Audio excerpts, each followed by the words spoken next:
Voice of Indonesia. Voice of Indonesia dari Indonesia untuk Dunia. Pendengar, berjumpa lagi dalam program Ranah Diplomasi. Kali ini kita akan membahas hubungan bilateral antara Indonesia dan Austria. Dan tentu saja ini menjadi momentum juga untuk kita dalam hubungan kita bersama dengan negara-negara sahabat. Dan kebetulan tema kita adalah momentum 70 tahun hubungan Indonesia-Austria. Sudah terhubung di line Zoom Bapak Akio Alfiano Tamala, Wakil Kepala Perwakilan RI, Kedutaan Besar Republik Indonesia KBRI Vienna, Austria. Selamat bergabung Pak Alfi. Selamat sore Pak Agus dan para pemirsa. Ya, apa kabar nih di Austria? Alhamdulillah baik. Ya. Udara agak mendung, tapi sudah mulai tidak terlalu dingin. Baik, di Wina sudah musim peralihan juga kalau begitu Pak ya? Betul, ini udah mulai hangat lah kemarin Desember. Baik, kelihatan dari raut wajahnya yang sudah mulai menghangat ini Pak. Ya, mulai memerah ya Pak. Iya. Baik, ini menarik sekali karena hubungan bilateral Indonesia dan Austria ini sudah berlangsung cukup lama ya, dalam rentang waktu 70 tahun sampai hari ini 2024. Tentu ini menjadi dasar bagaimana hubungan ini terus ditingkatkan, dipertahankan yang sudah baik, dan segala hal yang mungkin tantangan ke depan juga ini akan terus dilanjutkan. Pak Alfi, tentu yang menjadi pertanyaan pertama adalah bagaimana kita merayakan hubungan ini, begitu ya. Apakah sudah ada rencana dari KBRI Wina untuk perayaan 70 tahun ini? Baik, terima kasih Pak Agus. Jadi betul, hubungan diplomatik Indonesia-Austria itu sudah dimulai tahun 1954, dan sejak saat itu sampai sekarang kita menikmati hubungan yang sangat baik dengan Austria, walaupun memang masih banyak potensi yang bisa dioptimalkan di berbagai bidang. Nah, kedekatan hubungan ini dapat kita lihat dari pembentukan forum konsultasi bilateral yang kita lakukan setiap 2 tahun. Ini sekarang adalah forum yang kelima. Terakhir kali kita laksanakan tahun 2022, dan kemudian nanti tahun 2024 rencananya akan diadakan di Jakarta. Ini sebagai platform pembahasan kedua negara dalam upaya untuk meningkatkan hubungan ya, melalui peluang-peluang kerjasama di berbagai bidang. Di dalam forum itu juga dibicarakan juga mengenai situasi-situasi global. Kebetulan memang kebijakan Polugri kedua negara ini memiliki kesamaan, ya, yaitu netralitas, tidak berblok ke pihak manapun, sehingga ini memudahkan juga kita mendekatkan kedua negara juga untuk berbicara. Kemudian kita juga memiliki forum dialog antar agama yang rutin juga setiap 2 tahunan kita lakukan, itu sebagai satu forum kedua belah pihak untuk bertukar pandangan dan pengalaman tentang keberagaman, situasi hubungan antar umat beragama di negara masing-masing. Kemudian untuk perayaan 70 tahun itu sendiri, tahun ini kita berencana memang ada beberapa kegiatan yang kita siapkan. Pertama adalah Street Festival. Kita mencoba satu pola baru dalam mempromosikan budaya kita, yaitu melakukan promosi budaya baik tarian maupun musik, ya, tapi di sentra-sentra di pusat kota, ya, di pusat kota outdoor, di mana memang kita harapkan banyak masyarakat yang liwat di situ dapat langsung menyaksikan, sehingga langsung menyentuh ke masyarakat. Dipusatkan di Wina nanti Pak ya? Insya Allah di Wina ya, di beberapa titik lah nanti di pusat kota kita rencanakan, dan ini kita harapkan langsung bisa menyentuh masyarakat tadi ya. Kemudian kita juga rencanakan peluncuran buku buku tentang perjalanan hubungan Indonesia dengan Austria selama 70 tahun ini, yang rencananya akan kita luncurkan pada saat resepsi diplomatik dalam rangka merayakan HUT RI nanti, rencana tanggal 20 Oktober tahun ini 2024. Kemudian saat yang bersamaan juga nanti kita akan menampilkan orkestra dan choir dari Pak Afif Priyatna ya, di Wina juga. kita ketahui bahwa Wina adalah apa istilahnya ibu kota musik ya, khususnya musik klasik, sehingga kedatangan orkestra ini akan lebih melekatkan lagi lah hubungan melalui musik. Kebetulan Pak Afif Priyatna ini juga lulusan dari Austria, lulusan sekolah musik di Austria, jadi kita harapkan pengeratan hubungan ini akan lebih dekat lagi dengan melalui musik salah satunya. Baik. Demikian Pak Agus kira-kira. Baik, ternyata bisa dibayangkan semarak sekali ya perayaan tahun ini. Lagi karena ada Mohon doanya insya Allah. Ya, mudah-mudahan sukses semua ya Pak ya. Oke. Ya. Nah, dalam konteks penguatan relasi people to people Pak, pemerintah Indonesia melalui Kementerian Ketenagakerjaan ini kan ada semacam kolaborasi ya dengan pemerintah Austria dalam pengembangan balai pelatihan vokasi. Misalnya di kota-kota di tanah air ya, di Medan, Serang, kemudian Makassar. Nah, bagaimana progres dan juga output dari kerjasama tersebut Pak? Mungkin ya terdapat inisiatif dan juga kerjasama lainnya yang dapat dibagikan juga kepada pendengar Voice of Indonesia. Ya.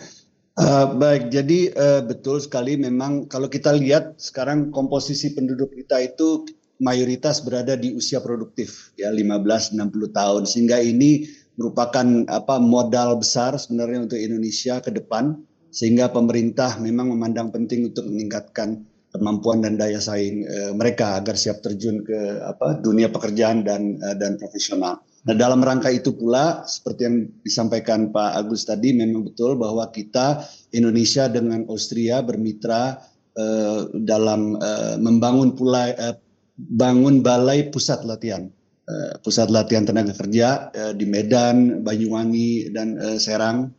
Kemudian kita juga memang ke depannya sedang membahas juga untuk meningkatkan kapasitas dan kemampuan balai vokasi yang tersebar di 21 provinsi lainnya.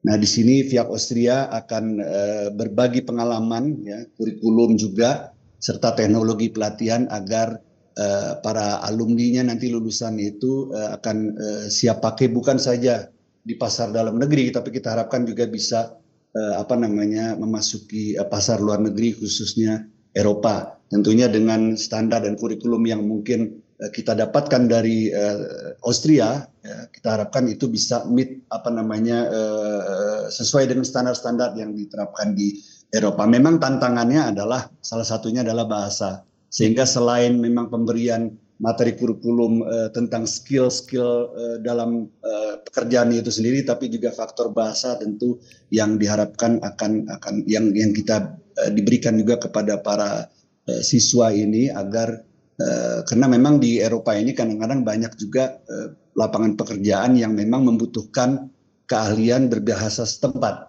kan gitu, sehingga ini memang sesuatu yang memang sudah harus di-equip juga kepada mereka yang akan terjun ke bekerja di luar negeri khususnya seperti di Eropa sini. Baik. Kurang lebih seperti itu ya. Ya, Pak Alfi, Austria kan secara reguler juga menyediakan beasiswa ya bagi pelajar Indonesia. Nah, begitupun program Student Exchange ini terus berjalan, utamanya bagi mahasiswa pasca sarjana ya Pak ya. Nah, capaian apa saja Pak yang patut dibanggakan dalam prakarsa kerjasama pendidikan ini dan apa yang sangat potensial untuk dikembangkan ke depan? Ya, memang sejak tahun 94 RI Indonesia dan Austria memiliki kerjasama pertukaran pendidikan ya melalui wadah ASEAN Europe University Network atau disingkat dengan Asia Uninet. Nah, ini memang pelaksanaannya melalui mekanisme beasiswa seperti LPDP, Austria Indonesian Scholarship Program dan lain-lain. Nah, ini sudah ada kerjasama 12 universitas di Indonesia dengan 20 universitas di Austria untuk beasiswa bagi mahasiswa S2, S3 dan post doktoral. Nah, jumlahnya dari tahun ke tahun memang kita lihat ada peningkatan. Saat ini kita tercatat sudah ada sekitar 150 mahasiswa kita yang bersekolah di Austria sini, dan kita juga mendorong bukan hanya memang mayoritas adalah di bidang teknik ya mayoritas, tapi kita juga mendorong di bidang-bidang lainnya seperti kayak Austria ini juga maju dalam musik. Kita juga mendorong bagaimana siswa-siswa kita dapat belajar juga musik di sini. Kita memiliki ikatan alumni juga yang baru dibentuk tahun 2023, alumni keluarga alumni Austria ya yang sekarang ini posisinya juga sudah banyak di posisi-posisi strategis di bidangnya masing-masing. Dan kita juga memiliki kelas bahasa, tutur bahasa asing yang kita lihat peminatnya semakin hari semakin banyak orang-orang Austria yang berminat untuk belajar bahasa Indonesia. Dan tahun ini pun kita rencananya akan didatangi oleh 2 tenaga pengajar untuk mengajarkan bahasa Indonesia selama beberapa bulan di Austria sini. Ya. Demikian Pak Baik. Agus. Pak Alpi, saya beralih ke kerjasama di bidang kebudayaan ya. Pada Januari lalu, ini catatan menarik ini dan membanggakan. KBRI Wina berhasil memukau Serikat Wanita PBB atau UNWG ya dengan penampilan seni budaya Indonesia di KBRI Wina. Nah, mungkin ada kisah menarik Pak yang bisa diceritakan kepada pendengar dan pemirsa Voice of Indonesia. Bagaimana pengembangan promosi budaya antar kedua negara, terus kemudian juga dapat dikembangkan ke depannya? Ya, jadi betul memang waktu itu kita ada acara istilahnya Serikat Wanita PBB ya waktu itu. Memang itu saat itu Darmonita KBRI yang terlibat di situ untuk mempromosikan bukan saja seni budaya tapi juga kuliner Indonesia. Namun KBRI di luar itu KBRI juga sangat aktif untuk mempromosikan budaya kita. Kita bekerja sama dengan tentunya mitra-mitra KBRI. Kita di sini memiliki beberapa sanggar tari. Ada juga perguruan silat, bahkan di sini ada 2 perguruan silat yang pelatih-pelatihnya juga ada orang Indonesianya dan ada juga orang-orang Austria, dan itu kita bekerja sama dengan mereka untuk sama-sama mempromosikan budaya kita. Jadi setiap kita ada event, baik itu event yang diselenggarakan oleh KBRI maupun kita ikut event yang diselenggarakan oleh panitia setempat, kita libatkan mereka untuk itu. Dan kita juga KBRI juga selama ini setiap sebulan sekali mengadakan apa istilahnya tarian poco-poco yang kita laksanakan di museum terkemuka di Wina, ya, dan itu kita adakan seperti kalau istilahnya seperti ngamen gitu Pak. Jadi kita buat ada sound system dan kita ada pelatih instruktur di situ mengajak poco-poco. Jadi orang yang libat ikut bergabung. Bagaimana animo masyarakat setempat? Sangat tinggi. Mereka yang pertamanya ikut-ikut joget-joget, tapi lama-lama akhirnya bertanya, ini tarian dari mana, dan Indonesia akhirnya lari sampai ke bicara mengenai objek-objek wisata di Indonesia, dan itu cukup efektif saya rasa karena langsung menyentuh ke masyarakat. Kita juga ada workshop gamelan setiap minggunya. Kemudian KBRI juga memiliki band keroncong. Kebetulan Pak Duta Besar kita walaupun dari Sumatera Utara, tapi beliau juga mari keroncong. Jadi kita bentuk band keroncong yang beberapa kali tampil untuk mengenalkan musik Indonesia lah. Nah terakhir memang setiap pesta rakyat setiap tahun kita juga adakan pesta rakyat itu untuk juga mempromosikan budaya dan kuliner Indonesia yang kita kenalkan kepada publik di Wina sini. Baik, berarti sudah terkenal ya budaya Indonesia itu kaya sekali dan seru ya. Ada semacam atraksi-atraksi yang bisa melibatkan juga warga negara Austria dan juga warga negara lainnya gitu ya di Wina. Ya benar sekali Pak. Oke. Baik, ini kita beralih ke sektor perdagangan Pak Alpi. Volume perdagangan Indonesia Austria cenderung meningkat ya dari informasi yang kami peroleh dari tahun ke tahun ini.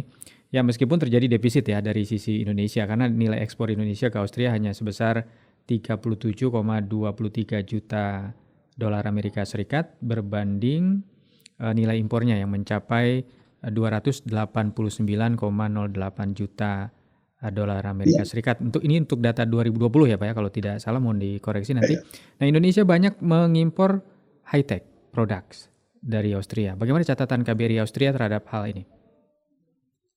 Iya, memang betul bahwa Indonesia banyak mengimpor produk-produk yang berteknologi tinggi dan bernilai tambah. Seperti alat-alat kedokteran, mesin X-ray, ya, terus alat servis kereta untuk mengangkat gerbong dan turbin juga untuk pembangkit listrik. Namun hal ini memang merupakan konsekuensi dari pembangunan infrastruktur yang terus didorong oleh pemerintah beberapa tahun ini. Dan kita sadari bahwa memang mungkin produksi produk-produk seperti itu di tanah air memang belum. Sehingga itu menjadi konsekuensi yang logis. Sampaikan tadi memang betul neraca perdagangan kita 10 tahun terakhir ini memang menunjukkan defisit untuk Indonesia. Namun seperti yang Pak Agus sampaikan memang tren walaupun defisit, namun tren perdagangan itu terus meningkat. Data seumpamanya tahun 2021 sekitar 40 juta dan 2022 naik cukup signifikan sampai ke sekitar 56 juta ekspor kita ke sini. Namun yang menariknya memang kalau kita lihat data perdagangan yang dimiliki oleh Austria memang terdapat perbedaan. Dalam 2 tahun kemarin ini sempat mereka menyatakan bahwa Austria defisit terhadap Indonesia. Nah ini dapat dimengerti karena memang sebagian besar barang-barang atau produk Indonesia yang masuk ke Austria sini memang melalui negara ketiga, ya seperti Jerman. Ya, jadi sehingga bagi Indonesia saat itu barang keluar menuju Jerman dicatat sebagai ekspor ke Jerman. Sementara Austria mencatatnya barang-barang itu masuk via Jerman tetap dituliskan oleh mereka itu country of origin. Sehingga mereka melihat ini dari Indonesia. Inilah kira-kira yang yang membuat jadi ada perbedaan angka tersebut. Nah ini kita terus terang saat ini KBRI sedang berupaya untuk menjajaki bagaimana cara untuk meningkatkan perdagangan Indonesia dengan Austria. Salah satunya adalah yang sedang kita jajaki adalah karena KBRI kita ini juga merangkap Slovenia. Nah di Slovenia itu ada pelabuhan yang ternyata memang selama ini digunakan juga oleh Austria untuk mengalirkan produknya baik keluar maupun ke dalam. Nah ini kita lihat merupakan satu peluang. Kita sedang menjajaki sekiranya memang bisa produk-produk dari Asia terutama Indonesia bisa masuk melalui koper, pelabuhan koper namanya. Bisa masuk di situ sehingga itu tentunya akan lebih memangkas waktu. Cost juga transport karena pada saat kalau kita lihat alurnya datang dari Indonesia dia akan masuk terusan Suez dan langsung ketemu dengan pelabuhan Koper sebelum nantinya naik ke Belanda maupun ke Jerman sehingga ini tentunya kita harapkan dapat meningkatkan perdagangan dan menekan cost transportasi dan tentunya akan berpengaruh kepada harga produk itu sendiri yang insya Allah akan lebih kompetitif nantinya. Baik. Kira-kira itu sedikit gambaran Pak Agus. Baik Pak Albi, saya ingin mengkonfirmasi juga nih kepada perwakilan Indonesia di Austria yang memang berinteraksi langsung bersama dengan pemerintah Austria di Wina. Bagaimana posisi Austria terhadap regulasi Uni Eropa nih terkait produk sawit Indonesia untuk pasar Eropa? Apakah Austria dapat menjadi hub produk kita guna penetrasi di pasar Eropa atau seperti apa Pak? Ya, memang saat ini terdapat dari penduduk Austria itu memiliki semacam persepsi negatif terhadap produk sawit dan turunannya karena dianggap rusak lingkungan dan lain-lain. Ini tapi yang lucunya adalah atau yang menariknya adalah kita melihat bahwa Austria itu sebenarnya tercatat masih mengimpor sawit itu tapi tidak dari Indonesia tapi dari Belanda, dari Jerman. Sementara kita tahu Jerman sama Belanda bukan produsen sawit gitu kan. Jadi sebenarnya masih ada. Namun memang betul di permukaan itu narasi produksi bebas minyak sawit itu merupakan nilai jual tersendiri di Austria sih. Sehingga menempatkan pelaku usaha itu sebagai pihak yang peduli dengan isu keberlanjutan dan pelestarian lingkungan. Nah ini memang itu yang fakta yang memang di lapangan seperti itu. Nah memang kalau pertanyaannya tadi apakah bisa menjadi hub, melihat letak geografisnya memang Austria ini cukup strategis ya, terletak di tengah Eropa dan tadi apalagi kalau kita lihat tadi ada pelabuhan Koper tadi memang itu sebenarnya cukup strategis. Namun kalau kita bicara untuk hub produk seperti sawit memang mungkin saat ini masih kecil kemungkinan. Ya, karena Austria at least selama 2 tahun terakhir ini memang tidak mengimpor sawit langsung dari Indonesia. Kemudian retailer besar di Austria juga sudah mengganti penggunaan minyak kelapa sawit yang dianggap merusak lingkungan tadi dengan alternatif lainnya.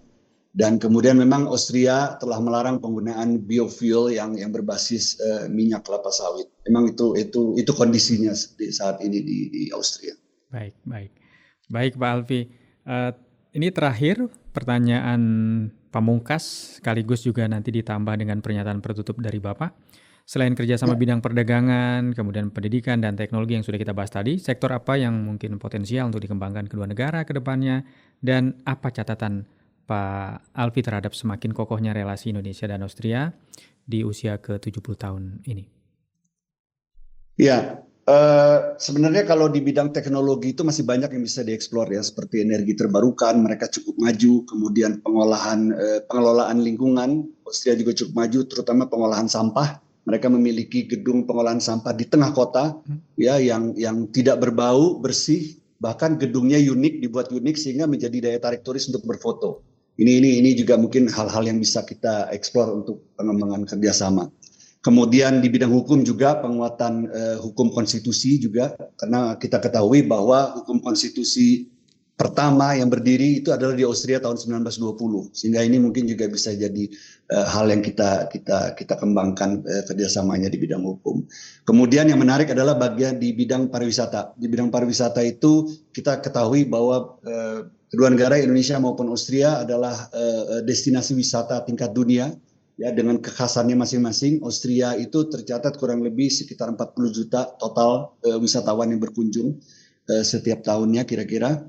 Dan saya rasa mungkin Indonesia bisa bertukar pikiran, bisa berdiskusi dengan Austria bagaimana meningkatkan pariwisatanya, manajemen pariwisata, industri pariwisata, sehingga termasuk promosinya, karena kita ketahui seperti contoh di Austria sini ada kota Hallstatt contohnya yang dipromosikan sebagai dulu tempat syuting film Frozen umpamanya. Nah, kita kan juga memiliki banyak objek-objek wisata seperti kayak di Padang ada Maling Gundang umpamanya. Itu kalau kita buat cerita, kita promosikan, kita buat marketing yang baik, saya rasa itu juga bisa jadi daya tarik dan lebih banyak lagi di Indonesia. Nah, ini mungkin hal-hal yang bisa dibicarakan dengan pihak Austria. Nah, kalau bicara mengenai bagaimana hubungan ini secara hubungan kedua negara, terutama dalam konteks 70 tahun ini, saya optimis hubungan Indonesia dan Austria ke depan akan semakin dekat dan semakin meningkat, dan kedua negara dapat mengambil manfaat tentunya dari hubungan yang baik tersebut. Saya menilai ada 3 sebenarnya modal yang bisa kita jadikan peluang peningkatan hubungan. Pertama, memang secara politis, seperti disampaikan tadi, secara politis kedua negara memiliki kesamaan dan netralitas tadi, sehingga sama-sama bisa duduk dengan posisi yang sama, pembicaraan untuk duduk dan berbicara mengenai masalah dunia juga akan lebih enak karena sudah memiliki basic yang sama. Kemudian hubungan people to people tadi sudah disampaikan bahwa tingginya minat terutama dari pihak Austria untuk mempelajari budaya Indonesia, dan ini sudah kita terus juga aktif melakukannya. Kedutaan Austria juga di Jakarta juga mendorong sekali hubungan people to people, dan mereka juga intens juga melakukan promosi musik melalui musik klasik tentunya di Indonesia. Dan kemudian yang terakhir adalah itu Pelabuhan Koper tadi, kita harapkan dengan adanya pelabuhan itu secara ekonomi juga hubungan kita akan lebih meningkat, hubungan perdagangan kita dengan Austria. Jadi secara umum kami sangat optimis hubungan kedua negara akan lebih meningkat terutama di waktu mendatang, dan kita harapkan bukan hanya perayaan 70 tahun tapi akan ada perayaan-perayaan selanjutnya untuk memperingati peningkatan hubungan kedua negara. Baik. Demikian Pak. Baik. Pak Alfi, semoga juga dengan siaran kita menghadirkan informasi-informasi terkini seputar kerjasama Indonesia dan Austria. Melalui wawancara-wawancara kita juga mudah-mudahan bisa memperkokoh persaudaraan ya antara masyarakat Indonesia dan juga Austria, people to people tadi, dan juga mungkin business to businessnya juga, B2B-nya juga bisa semakin kuat lagi nanti ke depan. Dan semoga KBRI Wina terus menjadi perwakilan yang bisa mengakomodir dan menjembatani ya hubungan baik ini sampai tentunya masa-masa yang akan datang. Itu juga kita tunggu nanti obrolan-obrolan selanjutnya ya Pak dengan tema-tema yang lain. Terima kasih juga sudah meluangkan waktu bersama Voice of Indonesia, Pak Alfi. Sukses selalu Pak. Pak. Baik. Terima kasih. Ya, pendengar, demikian tadi perbincangan kami bersama dengan Bapak Akio Alfiano Tamala, Wakil Kepala Perwakilan Republik Indonesia di Kedutaan Besar Republik Indonesia, Wina, Austria. dalam momentum 70 tahun hubungan Indonesia-Austria. Demikian ranah diplomasi kali ini. Kita jumpa lagi di lain kesempatan. Tetap bersama di Voice of Indonesia dari Indonesia untuk Dunia. Voice of Indonesia.